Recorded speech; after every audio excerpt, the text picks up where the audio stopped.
Hello, everybody, and welcome to The Scares That Shaped Us, a podcast about horror writers and the stories that made them. I'm your host, Matthew Jackson. It is our last episode of 2025, and we're going to talk about books, horror books, the best horror books of 2025, with our guest, Sadie Hartmann, Mother Horror herself, making a stop at The Scares That Shaped Us HQ to talk about the best horror books she read in 2025. I talk about the best ones I read. We each made a top 10 list. We overlap a little bit, but you get well over a dozen book recommendations in this one and a few bonuses as well. So I'm not going to waste any more time. It's a really fun chat. It's also a longer chat than a lot of our interviews. So let's go ahead and go over right now to our interview with Sadie Hartmann.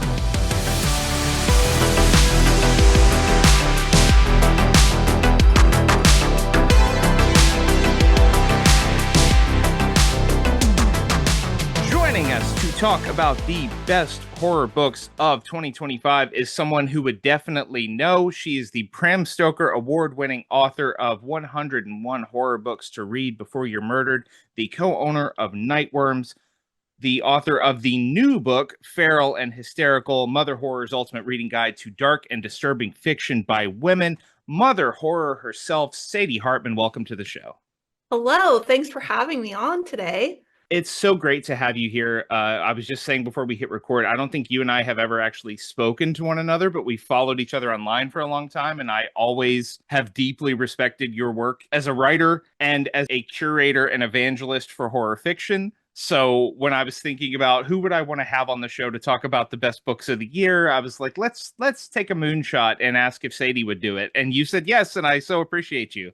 Of course I would. Yeah, anytime I can talk about horror books with another enthusiast is like my happiest place. So I mentioned just a second ago, your latest book came out this past summer. It's called Feral and Hysterical. It is another reading guide book. This one focused on dark and disturbing fiction by women.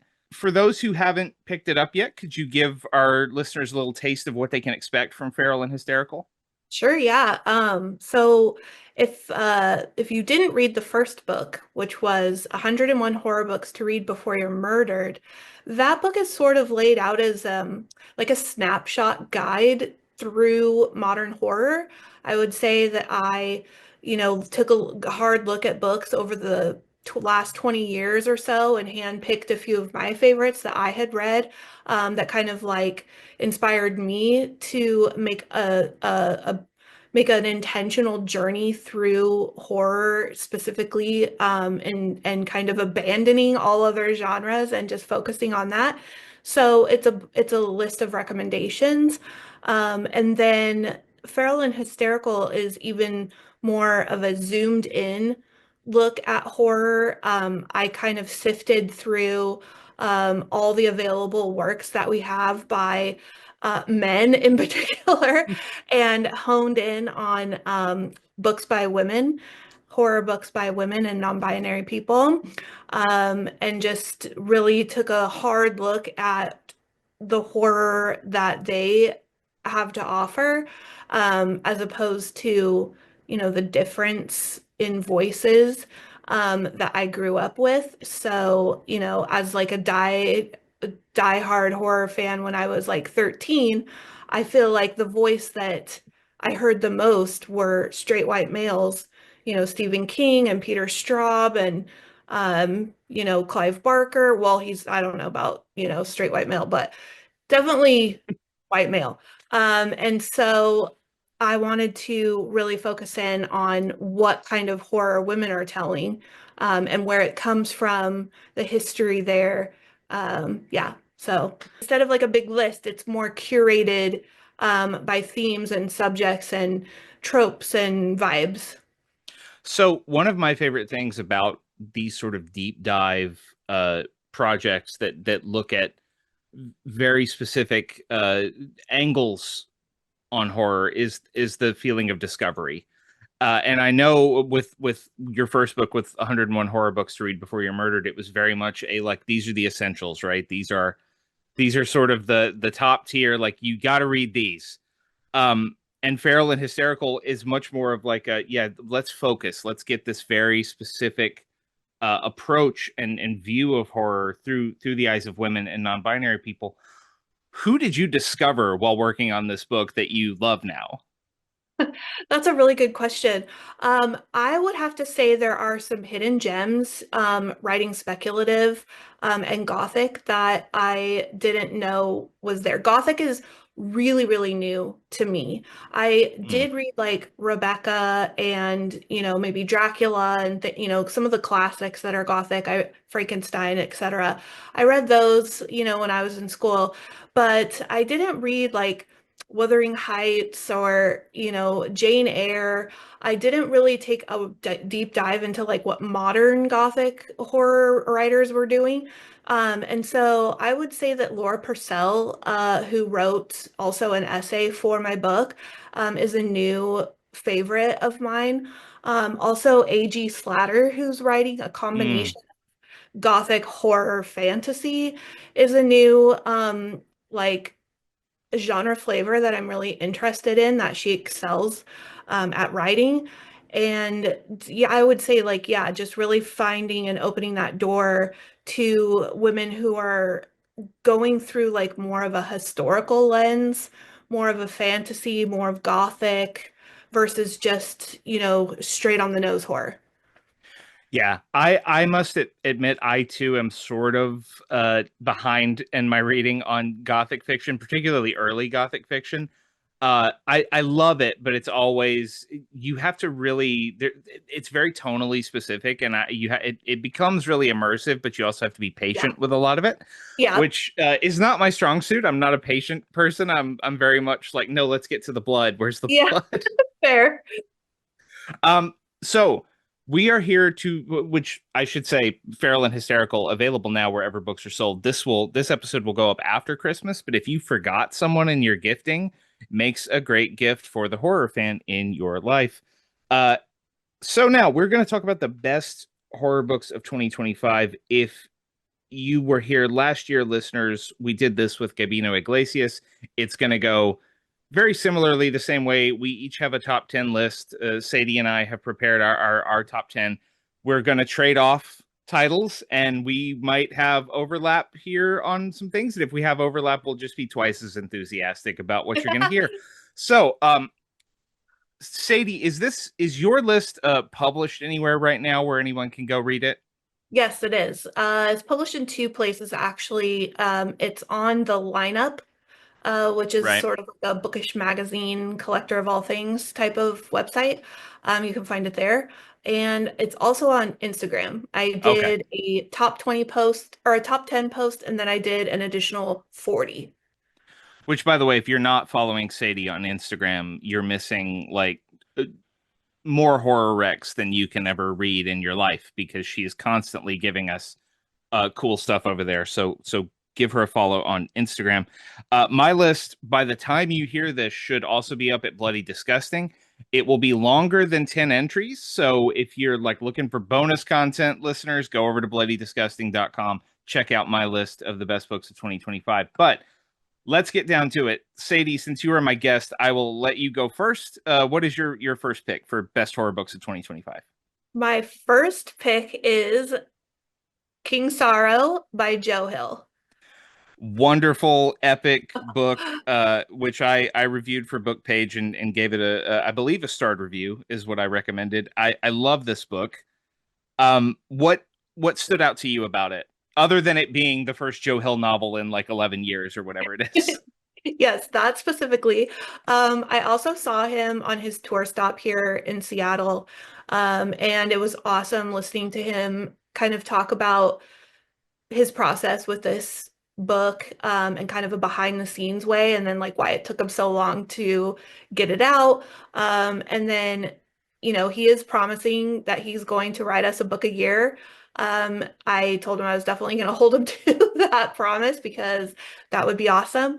Um, this book is a big chunky book. It's around 900, close to maybe even 1,000. I think it goes over the 900 mark, but I'm not entirely sure. And I would say it's worth every page. I listened to the audiobook, so I highly recommend the audiobook version of this. It's really a huge kind of production where it does, for certain chapters and sequences, have some background noise and music. The narrator does a really great voice for the dragon in this book.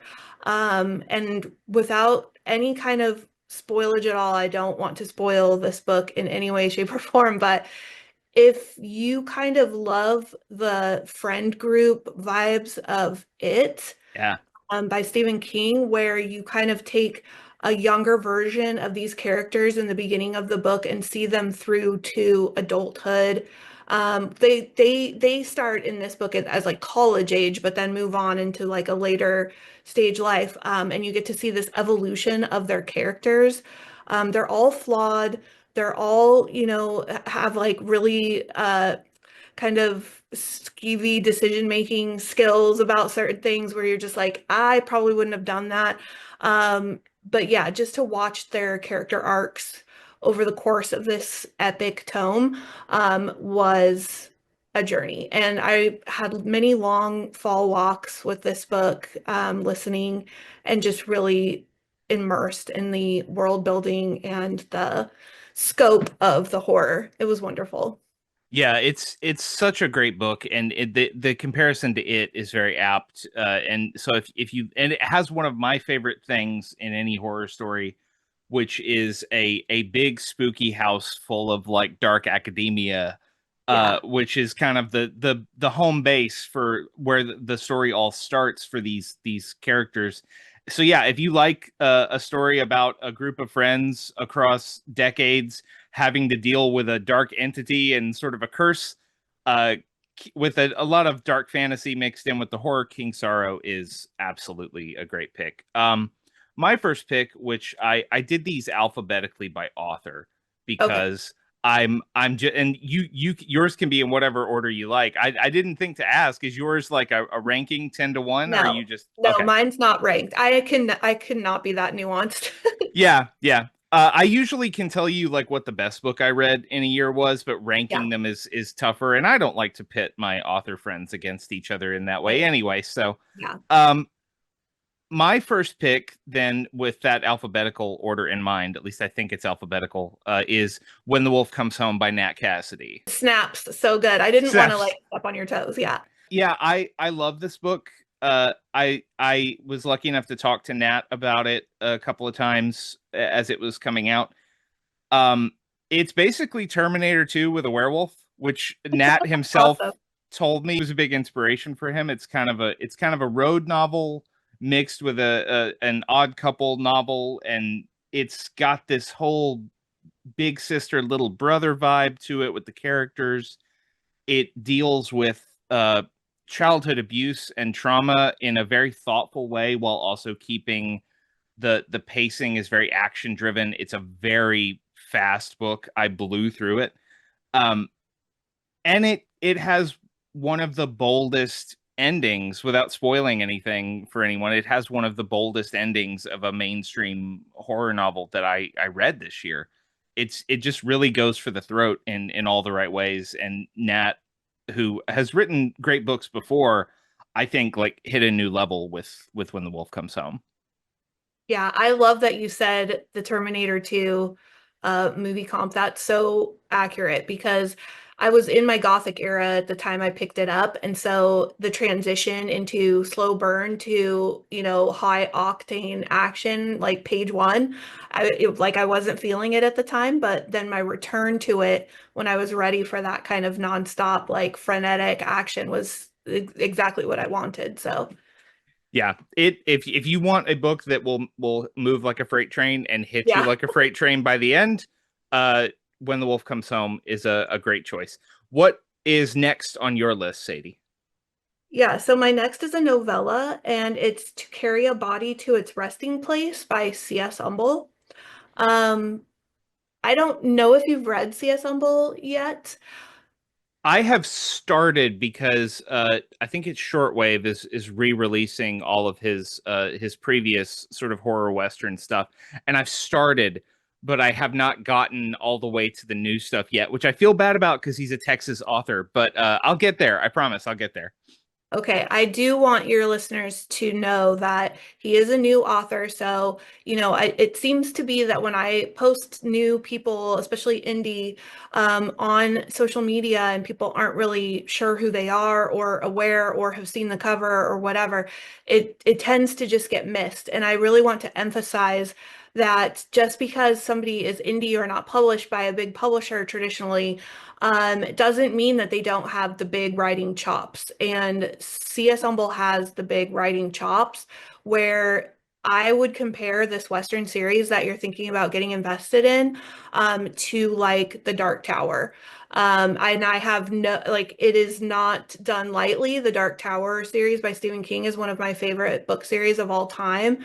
Some of my favorite, most beloved characters. And I would say that C.S. Humble has taken like what Stephen King and like maybe Joe Lansdale and Bradbury and even like C.S. Lewis and Tolkien, and he's just like infused all of that history that he has with those authors into his writing. And so in just a very short burst into a Carry a Body to Its Resting Place, you can get a really good sense of where you're headed if you want to invest in the larger series. It's about brothers who are all kind of, some of the brothers live at home, one is estranged, and the patriarch is dying, and the brothers have to come together to fulfill a task that the dad doesn't want to default on. And then it goes into the supernatural where you learn that this task is involving werewolves. And the relationship between the brothers is so sweet and so special and just evolves over time. And it's amazing that it's a novella and it's so short because it feels long and it feels heartfelt. And it really blew me away, honestly. Yeah, I like I said, I need to get into more of his books, but I also have a horror western coming up on the list in a minute. And I will reemphasize what Sadie said about indie authors. There are some indie authors on my list as well. There will be more on the longer list that I publish later in December. Uh, yeah, these are people who are doing, in many cases, like some of the most bold and imaginative work in the genre, which is not to knock our big five horror friends who have the big publishing deals. They do amazing work, of course. But you got to go looking at the small presses. You will find some amazing stuff if you're willing to take a chance on an author you've never heard about, and even a press you haven't heard about. Uh, so yeah, I'm looking forward to reading more of CS's work. But for now, we will go to one of those bigger names with a book I loved a lot by a friend of the show. I promise I'm not just blowing smoke. This really is a great book. Wake Up and Open Your Eyes by Clay McLeod Chapman, which came out at the beginning of 2025, very early on, and ended up being like oddly prescient for the year we had. Like Clay wrote it God, before. yes. Yeah, You're Clay wrote it right. before the 2024 election, but it feels like a book that was written for the 2025 that we ended up getting. For those who don't know, it is basically about a mind virus that gets into people through supernatural slash technological means. I don't want to give too much away, and it's about what happens when your family turns into people you don't recognize because of the things that they have found online or on television that they now believe firmly, and how the way that it gets into their bloodstream and transforms families. It is horrifying. It is imaginative. It is Clay just going full tilt with all the darkest ideas he could muster, and I loved it. I definitely need to read that. I haven't read that one yet, but I feel like sometimes like horror is so cathartic because it goes through things that we're actively trying to go through and deal with and process. And I wasn't ready. Like when Yeah. that first came out, I was not ready. I was anticipating, like you said, it came out early in the year. I was anticipating what was going to happen to us. I was grieving what certain aspects of our political climate. So yeah, I wasn't ready to dive in, but I definitely want to read that book. Yeah, it will take you to some dark places, particularly for the way that America is in 2025. So it is one of those like I want to warn people a little bit ahead of it, but it is a fantastic book, and I loved it a lot. And yeah, I'm not just saying that because Clay's been on the show 4 times. So Sadie, what is your next pick? My next pick is Bat Eater and Other Names by Cora Zhang. Yes. Yes. Yes, another one I Um, reviewed. Yeah, it's so good. it's so good. So talking about political climate, this book broke me and I wasn't expecting it to do that.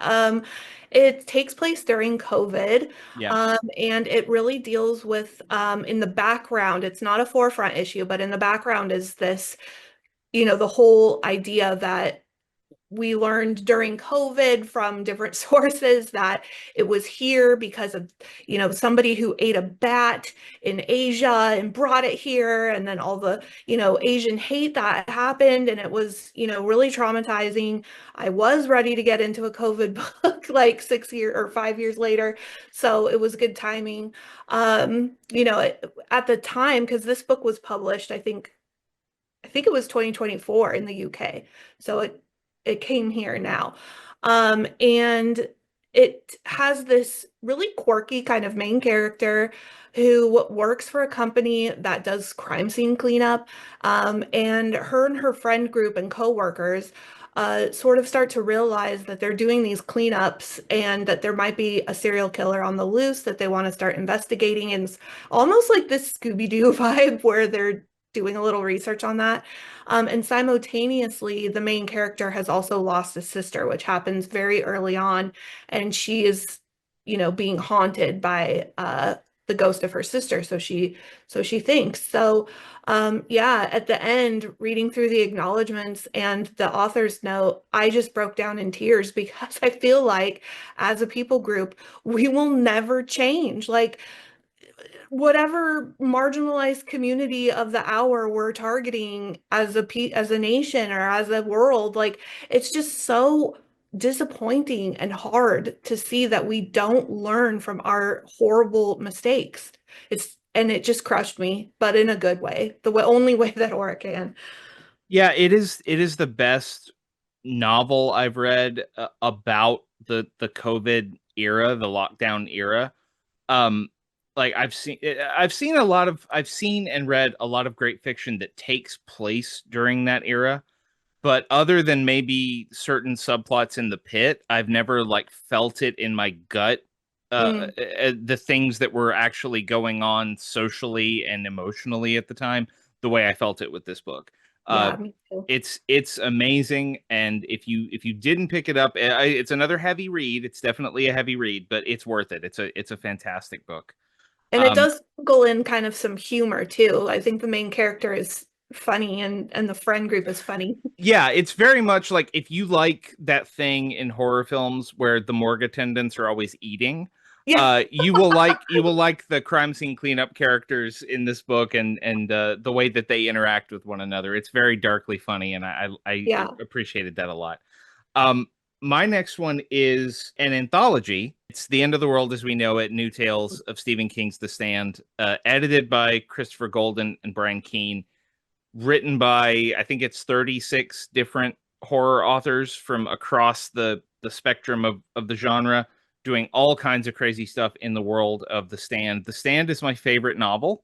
Yeah. I know I'm not alone in that. A lot of people, a lot of big Stephen King fans will tell you, like, oh no, The Stand's where it's at. The Stand is it for us. Um, and finding out that this book existed, I was excited to read it, but I was also in the back of my mind going like, what if they mess with my favorite book in ways that I don't like? What if this is all just a big uh you know, I admire the spirit of it, but what if the execution's not great? The execution is phenomenal. Brian and Chris put together a absolute deep bench of amazing talent. They all went for it.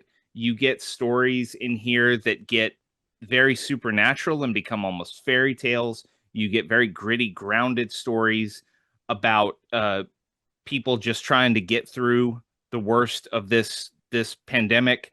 You get really sort of whimsical stuff, sort of lighter stuff. You get really emotional, moving stuff.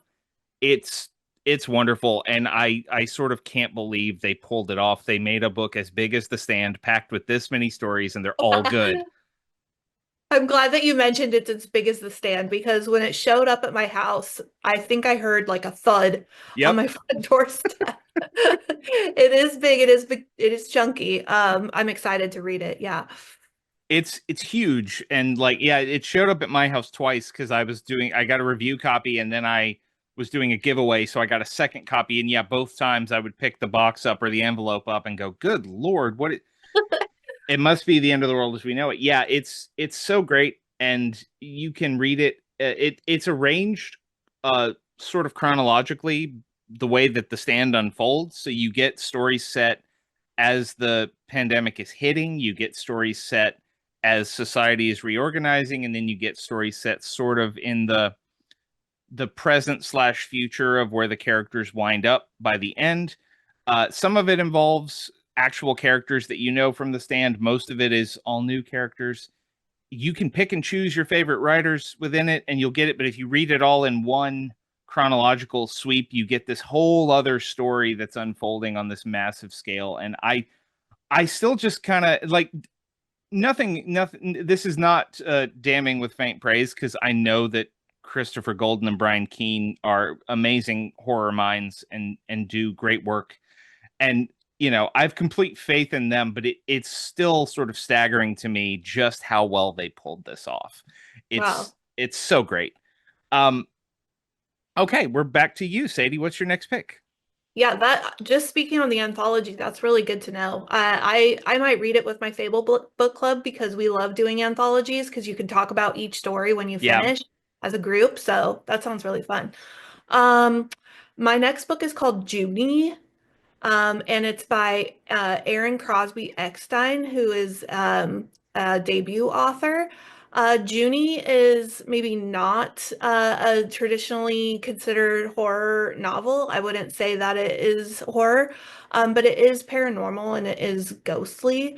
And it follows a girl, an enslaved girl who is kind of in the position at this plantation where she mostly is working alongside the daughter situation. So not like I don't want to say it's like she has to work all around in the plantation. She mostly has to do things for the daughter, if that makes sense. And they develop like a friendship, but over the course of her life, she realizes obviously that she is an indentured servant, and she isn't a friend to this person. Like she in her young age, she thinks that this girl is her friend, but then when she realizes that privilege will always be white privilege and they will not be there for you when you need them, is a hard wake up call that comes into play in this story. So it is really heavy because it obviously deals with themes of slavery and abuse and, all of the things that happen.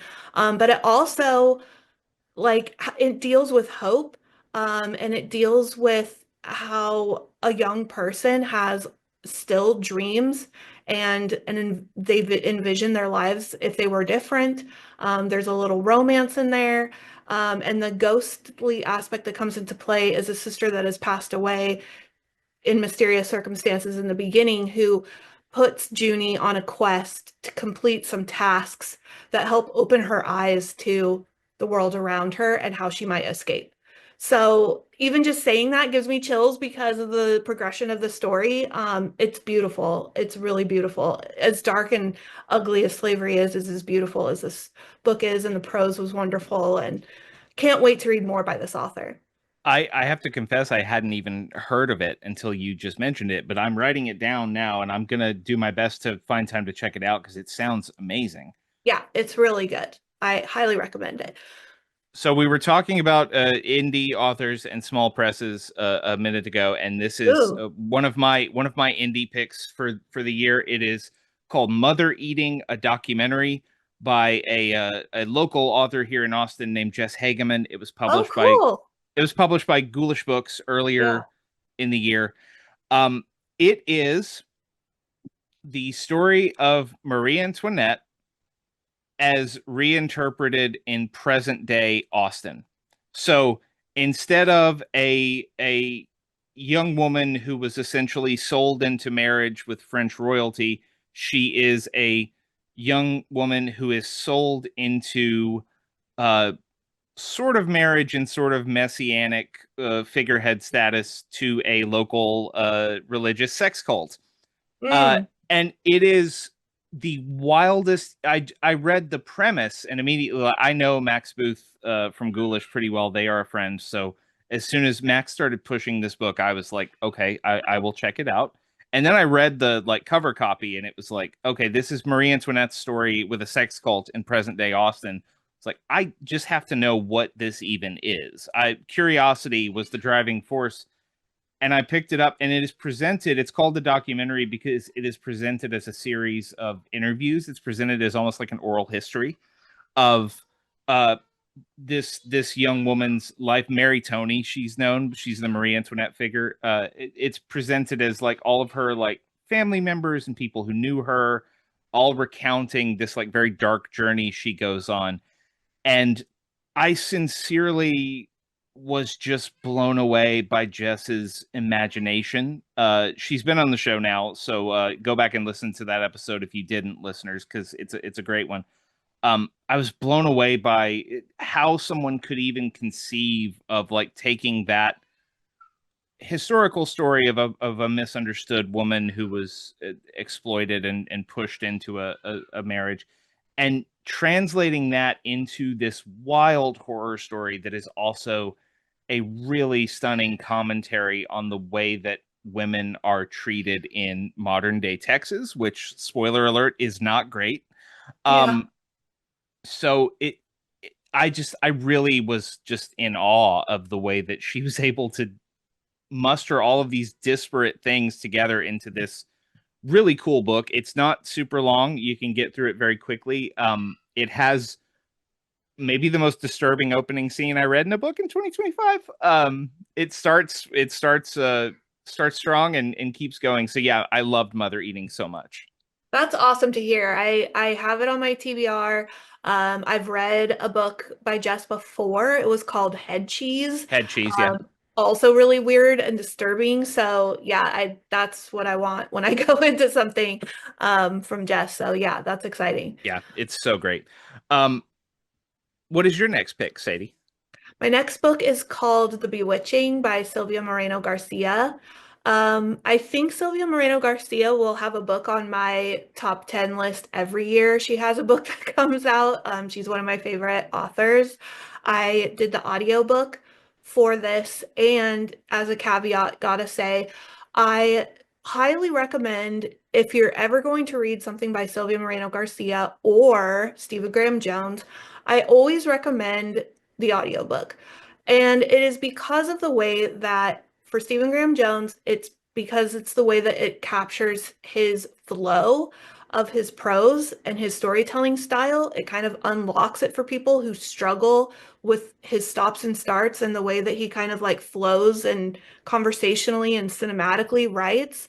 And then for Sylvia, Sylvia packs in a lot of information into her work. And so I feel like people sometimes go into her book and get a little bogged down with the history and the information and like so much of the subtext that goes into her stories. But when you listen to it as an audiobook, it's really cinematic and all of the finer details that she weaves into the story with all the history and the backstory and the epic scope of the characters, like in the Bewitching, it it's a completely different experience. And I just wish people would choose the audiobook version, um, especially like for Silver Nitrate, even Mexican Gothic, although I felt like that was really accessible. But yeah, it has a lot of history. It has a really big like component of being a love letter to horror. She mentions Paul Tremblay, she mentions Bracken McLeod, she has Molly Tanzer in there. Like there's just a lot of like references to horror and real authors. And then it has like the whole witchy aspect, which I think women reading horror love when witches show up. in our horror. It's like a favorite thing. So yeah, definitely check it out. Sylvia, I've never actually done an audiobook of any of Sylvia's, but Sylvia is such a chameleon in the way, like, I think that Mexican Gothic came out and blew up and everyone just wanted another Mexican Gothic, and Yeah. Sylvia doesn't work that way. There's a lot of she can do noir, she can do fantasy, she can do historical dramas, uh like The Seventh Veil of Salome, which I loved. And my favorite Sylvia Moreno Garcia novel is Silver Nitrate, because I love Yeah. cursed films and those sort of narratives. And I do remember running into people the year that Silver Nitrate came out who were like, "Yeah, I couldn't get into Silver Nitrate. It was just too much about Mexico City in the 90s and film preservation and stuff that I really didn't understand." And I was like, I mean, I love that stuff. Like, you tell me it's about film preservation and trying to finish a decades old lost film, then I'm in. But that is the way she writes. She will get very granular. So I love the idea of giving her books a spin on horror. And yeah, The Bewitching is great, like everything she writes. It's not on my list, but it will probably be on the longer than 10 list. Yeah. Yeah, love anytime there's a new Sylvia Moreno Garcia book, it's cause for celebration. She's Yes. wonderful. Fully Um, agree. my next pick is Play Nice by Rachel Harrison, Fun. I haven't which read that one either. you haven't read it? No. Oh, okay. It is Rachel riffing on the Amityville Horror in some ways. It is about a woman who works in the fashion industry in New York City, who's something of an influencer and has become very concerned with image, and she has long gestating family issues stemming from childhood trauma. And the childhood trauma was basically that her mother believed that the house they grew up in was possessed, not haunted, possessed by demonic forces, and like wrote a book about it and went full Amityville Horror and kind of did the whole publicity tour thing of my cursed house. And it very much messed with her family dynamic, and now the daughter has to go back home and contend with all of this in the wake of her mother's death and figure out uh, what was real and what was not real. And I'll just leave it at that. But Rachel has this ability, and it's in all of her books, but I feel like she's getting better and better at it with each new installment in her bibliography. She has this ability to do these really fun, buoyant genre riffs while also doing these incredible character studies. Like, you would think that at a certain point some of these narrators might bleed together, but they never do. They always feel distinct, and they're always focused on a different aspect of life and adulthood and coming to grips with who you really are. And I'm always sort of floored by Rachel's ability to do that. So yeah, I love Play Nice. Yeah, that sounds like because I really enjoyed the Such Sharp Teeth. I Yeah. really enjoyed Black Sheep. And yeah, so I haven't moved through the entire bibliography, but I loved The Return, her first one. I loved Bad Dolls, which is a collection of short stories. So Hmm. yeah, definitely a fan. Rachel Harrison doesn't need my help to sell books, I'm sure, but I know. y'all go read Play Nice if you haven't yet. Um, so yeah, we're back to you, Sadie. What's next for you? Okay, so I have another sort of horror adjacent, but it was definitely the most anxious and frightening I have felt this year reading a book, and it is called The Last Witch by C.J. Cook. Hmm. Um, People would definitely know C.J. Cook's name because she did A Haunting in the Arctic. She's done The Nesting, which Stephen King has recently lauded. She wrote The Ghost Woods, which also came out, I think, earlier this year. But The Last Witch is historical fiction based on a true scenario that happened during the witch trial time period. And it is about a woman who has become inconvenient and has been accused of witchcraft. And instead of it focusing on some of the more known tropes of like the Salem witch trials or any other kind of witch trial book. This one takes us directly into the prison. It shows us the torture. It shows us the gaslighting. It shows us the camaraderie between other women who are all in the same situation, who are trying to get out of this horrific nightmare. And it gave me so much anxiety that I could literally feel my blood pressure pulsing through my neck while I was reading it because it's exhausting, it's frustrating, it's horrifying that women have been targeted like this just because we are powerful, just because we help each other in child labor, just because we, have medicine that cures one minute and medicine that doesn't work the next. Suddenly we're witches and need to be put to death. Like it just really explains the female ongoing frustration. I don't know. It's maddening. Yeah, But recommend it. I've not read it. I'm adding it to my TBR right now, so I'm looking forward to it. It's very interesting in 2025 that we're coming across a lot of books with the same themes. I wonder why that is. I wonder I know. what's in the water at the moment that's making Yes. everybody wonder about how we treat women in this country. Yeah, um, exactly. Okay, so my next pick is the most obvious pick on the list. It's the one that's on all the lists. It's The Buffalo Hunter by Stephen Graham Jones. Okay, well Um, that's on my list too, so I was gonna say we've been doing a really good job of giving everybody like a nice mix. We haven't overlapped, but I was pretty sure we would overlap on the Buffalo Hunter. yes. Um, I I tend to like Stephen is a friend of the show. I have loved his work for a long time, and I know that it sounds like I get really hyperbolic when I talk about how great his books are, but like I think that the Buffalo Hunter, like it's not just the best horror book I read this year, it's the best book I read this year. It might be the best book I've read the last like 10 years. It is an all-timer. I loved it so much, and it was even more so than something like The Only Good Indians. It was Stephen very much like holding up his heritage and his legacy and doing it in such a thoughtful, brilliant way while also writing a scary as hell book, and it's tremendous.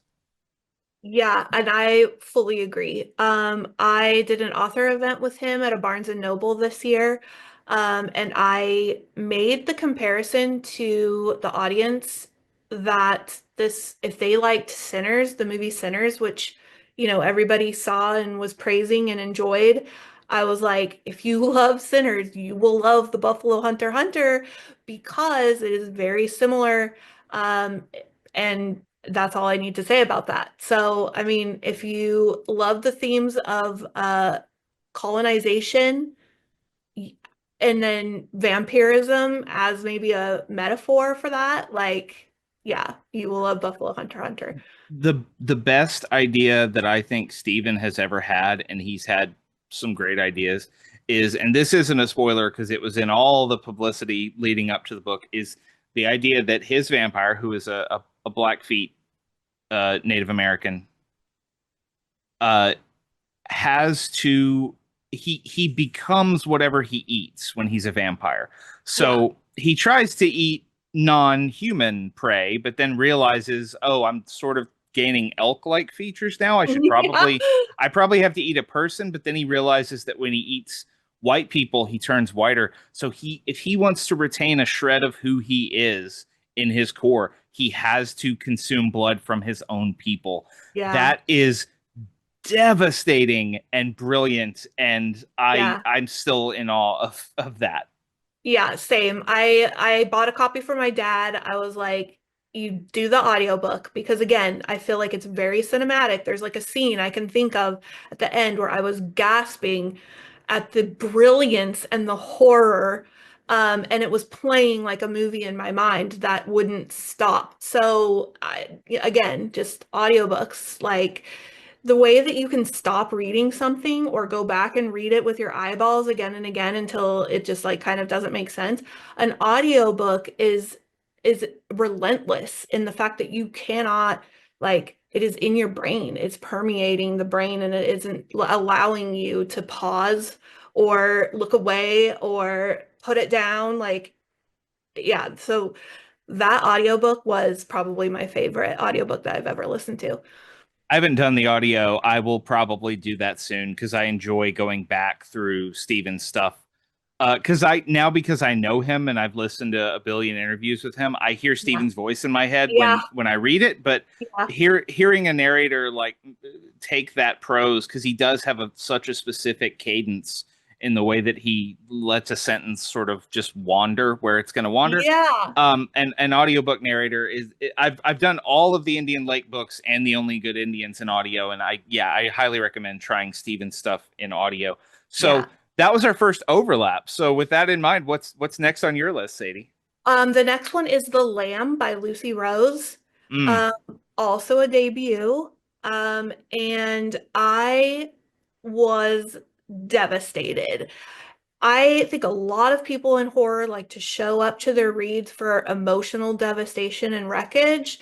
I have a certain penchant for liking to recommend books that are going to harm people's emotions and crush them and make them feel really shitty afterwards. This is one of those books. It's super dark.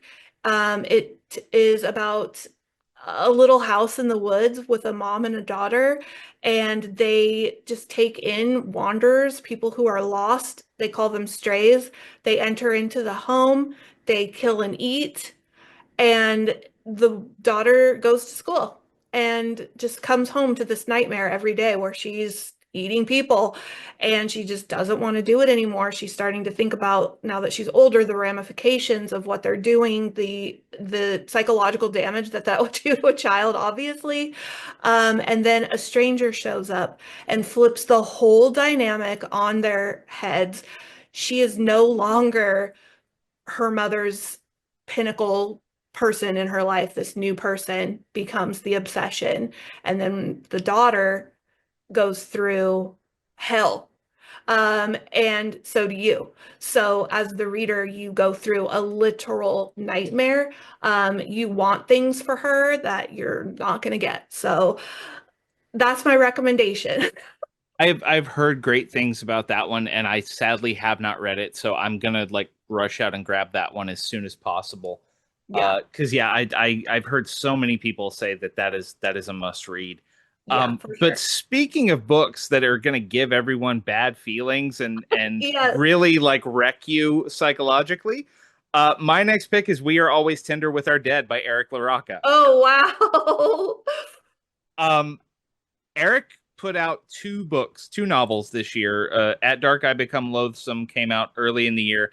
We Are Always Love Tender with that. Our Dead came out just a couple months ago.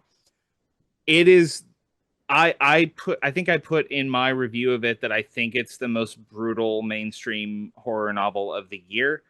Um, it is the first in a trilogy, the Burnt Sparrow trilogy. Burnt Sparrow is the name of this New England town where the story takes place.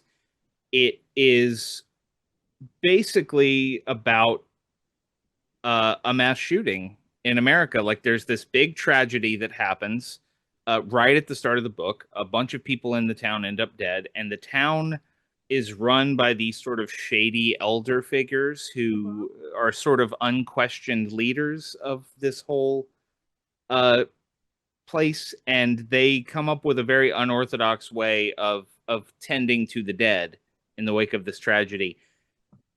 And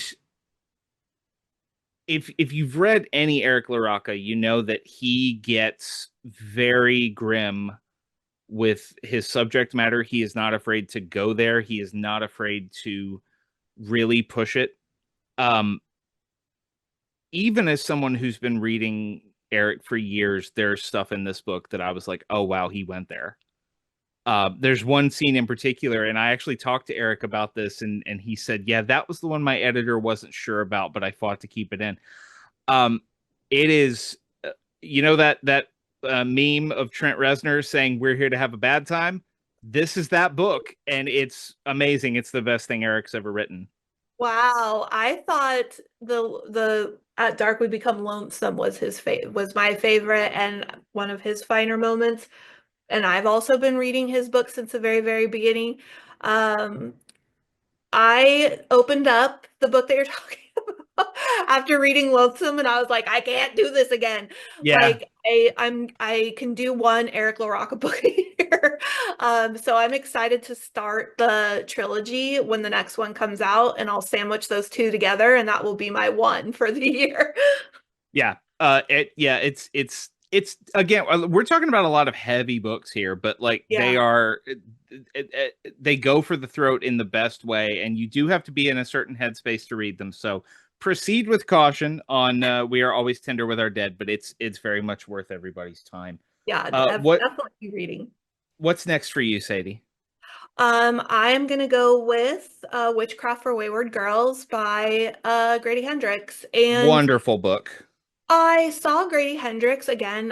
He did a tour stop in Seattle. It was probably the best author event I've ever seen. He did not have a conversation partner. He got up with a slideshow about a history of witches and witchcraft and just presented for an hour. It was hysterical. I learned a lot. He had a ginormous crowd there that he worked like a magician. Like he had us all in the palm of his hand. And he is a delight as a human.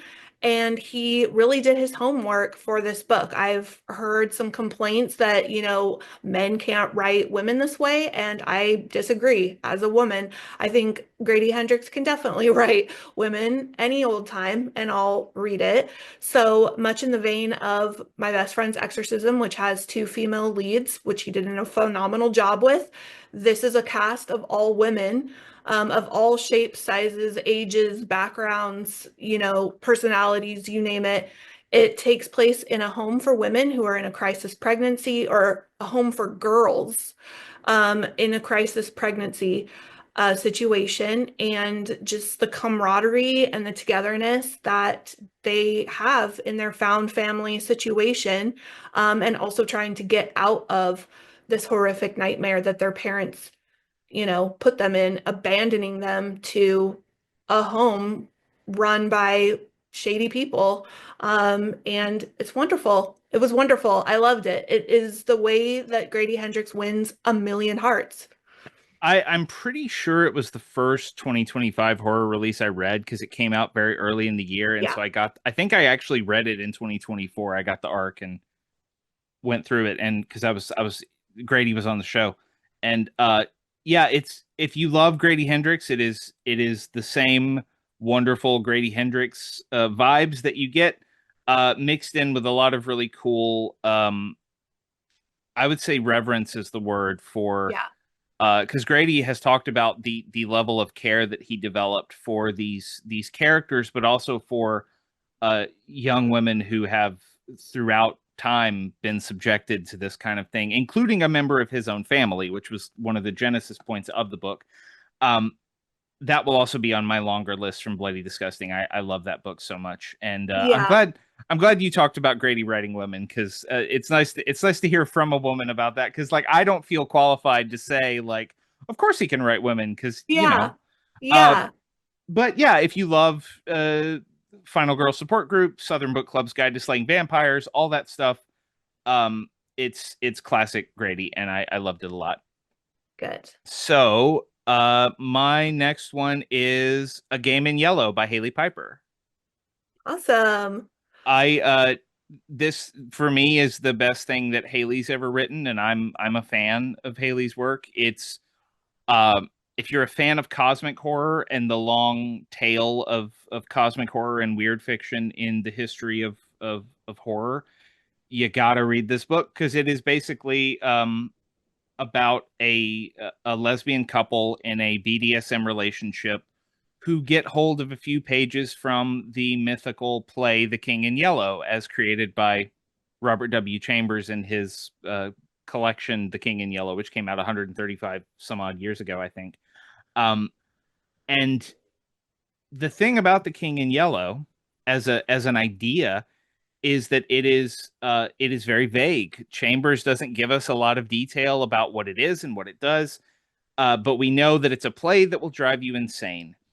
And Haley views that through a lens of this relationship between these two women and their third, who sort of comes in, who is the person who's sort of armed with these pages from this play, and it becomes this descent into psychosexual madness that is also a really thoughtful meditation on the nature of that kind of relationship and what it does to you psychologically, and what a healthy version of that looks like versus an unhealthy one. And it's also like a very cool idea that carries on the legacy of the King in Yellow in some wonderful ways. I really love this book. Yeah, that's great. I love Haley Piper's work too. I think so. Talking about indie authors, she very much started as an indie author Yeah. writing. The Possession of Natalie Glasgow was the first one I read, and then I fell in love and featured um, A Woman is Kings in 101 Horror Books to Read Before You're Murdered, and she wrote an essay for the book. Eric LaRocca did too, actually, for my 101 book, because I feel like they are powerful voices in horror that definitely need to be read and celebrated. Yeah. Uh, it's funny when we did this special last year, I did it with Gabino Iglesias, and he said something because we were talking about All the Hearts You Eat, Haley's book from last year, and he said, I feel like 2025 is going to be the year of Haley Piper. Haley Piper needs to have a breakout thing. And I agreed. And A Game in Yellow is that thing. It is a phenomenal achievement. And I hope that more people find it because I love that book so much. That's great. We're getting close to the end here. What's Yeah. next for you, Sadie? My last book, and obviously these are not, ranked in any order, but my last favorite book, 10 of the 10, is Coffin Moon by Keith Rawson. Oh my God. Another book I gave to my dad, which, my dad books are very near and dear to my heart because I pick books for him that I know he's gonna love. Um, so this takes place, this is a fucking Christmas book, okay? Read it now. Yeah. Read it right now. It takes place right now. It takes place in the 70s during the holidays, during the Christmas time. Um, and it is a story about a guy named Miner. That's his last name. He works at a bar. He runs into some shady people that come into the bar who have some kind of connection to his in-laws who own it. And he also has his niece, I think she is, living with him and his wife, who was in a crisis situation. So she's living with them. And things just get out of hand. Some crazy stuff happens. And then I think this is on the back of the book. I don't want to spoil it. But his family is taken from him, except for his niece, Julia. And they go on a revenge mission together to find the people who took their family. Yeah. It is it is a book that reminds me of something that lit a fire in me when I was 13 years old reading Stephen King. And like it has kind of a vibe of like Salem's Lot a little bit, but it also just has like its own energy. It has some terrifying scenes and characters. Like there is one scene where I was just like aghast at what was happening. Like it was just, where did Keith Rawson come up with this? His other books, Fever House, and then the sequel to that is like its own amazing thing. But this has an old voice, an old horror voice with fresh spins on horror and vampires. And it has that, sorry if I'm like all over the place, but I got really excited about it. I also listened to the audiobook, so that was another reason why this is so cinematic to me. But it has that young person, older person thing, like in The Last of Us or The Road by Cormac McCarthy, where you have this wizened older guy who's really jaded by life, who has a younger charge, like be it a young boy or a young girl. In this case, it's a girl who excels and exceeds them in passion and fervor and bravery. So it was just so freaking cool. Like, Yeah, a lot of memorable scenes. Awesome book. Y'all couldn't see it because this is an audio only show, but I was fist pumping when Sadie said the title because it's also on my list. Uh, and I totally understand why it was a dad book for you, because I remember like one of our first interactions online was you showing off some of your parents' bookshelves and your dad having a massive Elmore Leonard collection. Oh yeah. Um, and I this is very much like every anyone who read like Fever House knows that Keith has that horror slash crime thing that he does really well that reminds me of Elmore Leonard and Richard Stark and people like that. Um, and it's taken to another level here. It's a road novel. It's a revenge novel. It's a like you said, it's got that older younger dynamic, that sort of odd couple thing that the when Yeah. the wolf comes home has in a different way. Yeah. Um, it is like it's I was basically billing it to people as Keith Rawson's Near Dark. If you like Oh, very cool. the Yeah. the vampire horror film Near Dark by Catherine Bigelow. It is that kind of vibe for me. It's just 70s muscle cars and sideburns and leather jackets, and we're gonna go off and fight a bunch of evil guys because we have to. Yeah. Yeah, Coffin Moon is fantastic, and more and more people should get on board the Keith Rawson train because he's great. Yeah, and Um, it's kind of a full circle thing having Joe Hill's book on my list too, because Joe Hill and Stephen King both praised Coffin Moon and loved it. And I hadn't read it yet, and I was like, okay, I'm gonna save it for last. I'm gonna read it. I just finished it last month, and they are so right. Well, you mentioned it has an old horror voice, and I was trying to sort of place in my head like a reference point, and then when you said King and Hill, I thought about Richard Matheson and Duel, Ah, which they homaged in a story called Full Throttle that Stephen yes. and Joe wrote together. So it is very much in that vein as well. If you like road horror, like there was between this When the Wolf Comes Home and Killer on the Road, we had fantastic road horror in Yeah, 2025. you're so right. And yeah, Coffin Moon is brilliant. So that brings us to the last book, and I guess it's me. I wasn't keeping count, but yeah, we're if that was your last one. We're on to my last one now, which is another author that I think a lot of people don't know yet. But it's called The Unkillable Frank Lightning by Josh Roundtree, Yeah, love uh, Josh. which is basically Frankenstein in a Wild West show in like late 19th century Texas, late 19th, early 20th. I can't quite remember the timeline, but it's about a woman whose husband dies tragically, and she is a sometime occultist and sort of scientist, and finds a way to resurrect him, a la Frankenstein. And then he turns into this like feral monster, and so she sort of has to abandon him and try to restart her life, only to find that years later he has resurfaced, not as a feral monster, but as a showman in a Wild West stage show called the it calls himself the Unkillable Frank Lightning, because you can shock him with lightning and he doesn't die.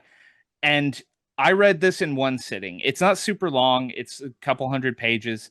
I was not planning to read it in one sitting. I started this book before bed. I was like, I gotta read this because I'm supposed to review it. Let me just start it. I'll read a chapter and then I'll go to sleep. I was up till God knows, I don't know how late I stayed up, but I just kept going. I couldn't stop. And I was lucky enough to have Josh on the show and talk about it with him. And it is uh just such a remark. Like, you hear Frankenstein in a Wild West show and you think that could be fun. It is so exciting and moving and inventive in ways I was not expecting. Yeah, I cannot praise that book enough. I love that book. Yeah, I do love Josh Roundtree. He wrote a book called something Charlie Fish. I don't rem The the Legend of Charlie The Fish, I believe Legend it's of called. Charlie Fish. Yes, thank you. Wonderful book, kind of a quirky Western with a fish man in it that I fell in love with, kind of like Shape of Water a little bit in the West. And he also wrote a book this year that I really loved called Summer in the House of the Departed. which is amazing, and you can read it in one sitting. It's a small novella. And it's about kind of like a person who lives in his mother's house, or a grandmother, and she's kind of into like lots of woo-woo stuff. But just really, really heartfelt, horror with heart kind of thing. And funny thing, C.S. Umble and Josh Roundtree are friends, and you can likely find them often at Texas events like Armadillo Con and stuff. So Yeah, yeah. yeah. Another I put several Texas authors on here, which is not an accident. Um, I count Stephen Graham Jones as a Texas author too, even though Yeah, he he lives in is. He's Colorado from there, now. right? Yeah, Yeah. he's we claim him down here. Uh, but yeah, I love Josh's stuff. I have not read Summer in the House of the Departed yet because I bought it. I bought it from him at Fantastic Fest because he was selling books at Ghoulish Book Fair, which happens in the middle of that fest every year. I haven't read it yet, but I'm really looking forward to it. But yeah, he did with Charlie Fish. He sort of did Creature from the Black Lagoon as a Yeah. western. With Yeah. Frank Lightning, he did Frankenstein as a western. So I'm hoping that Josh takes me up on my suggestion that he should do a book about a mummy that is somehow buried under the Alamo. Um, So so cool. That would be he really should cool. he should do a mummy riff. I don't need royalties from that, Josh. You can just have that.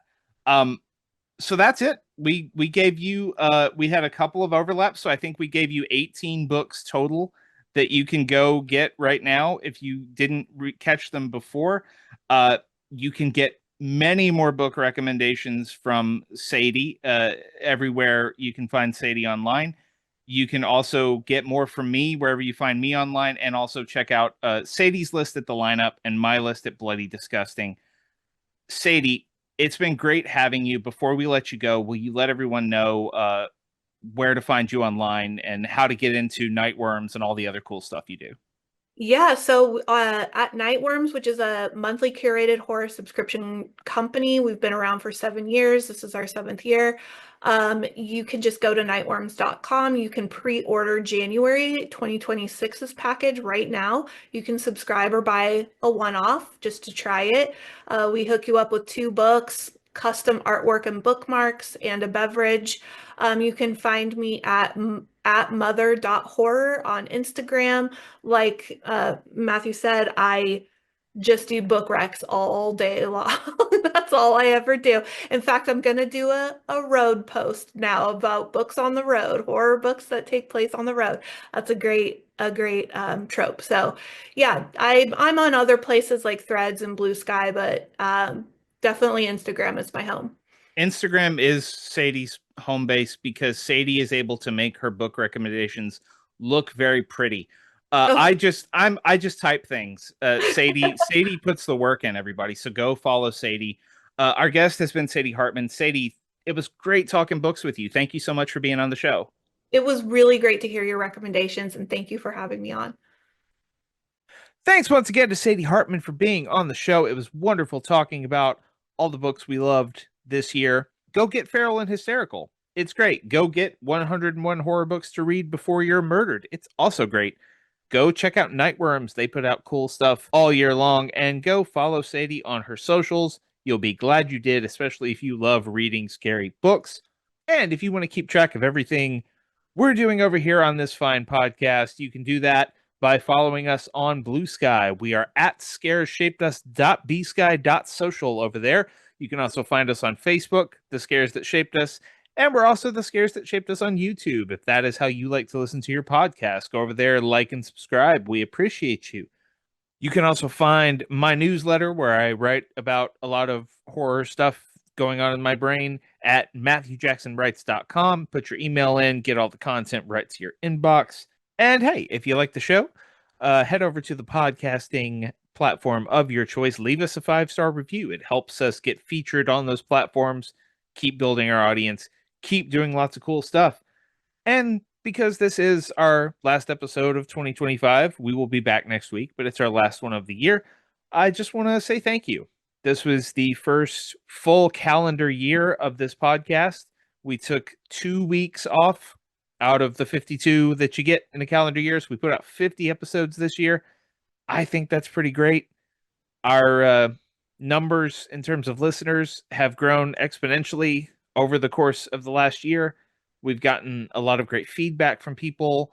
It just continues to be one of the great joys of my life that I get to do this show with all these cool people, and someone out there is listening and enjoying it. So if that's you, thank you. Whether you were here from episode 1 or you just joined us last week, thank you so much for your support. We have a lot of cool stuff headed your way in 2026, starting with the second half of our Best of 2025 special. So this week, Sadie and I did the best horror books of 2025. Next week, my friend Matt Donato is going to be here to talk about the best horror movies of 2025. Donato is one of the best horror critics around, and we have a great conversation about our favorite horror films from the year. Again, that will drop next Wednesday, January 7th at noon Central. So hope you all come back then. Until next time, Happy New Year. Take care of yourselves. Take care of each other. I'm Matthew Jackson, and this is The Scares That Shaped Us.